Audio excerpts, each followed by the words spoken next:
Okay, we have a Smith Corona portable manual typewriter. It's the classic 12 with the blue carriage body. And it does work. It will need a tune-up. Some of the keys can be sticky, but it does type, so we're going to show you real quick.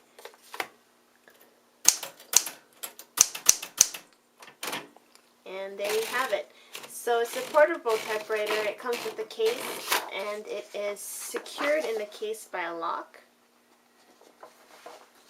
And you'll have to release it from the case if you ever want to lift it up. You press the bottom of the lock up, and it lifts up like so, and that's the bottom of the case.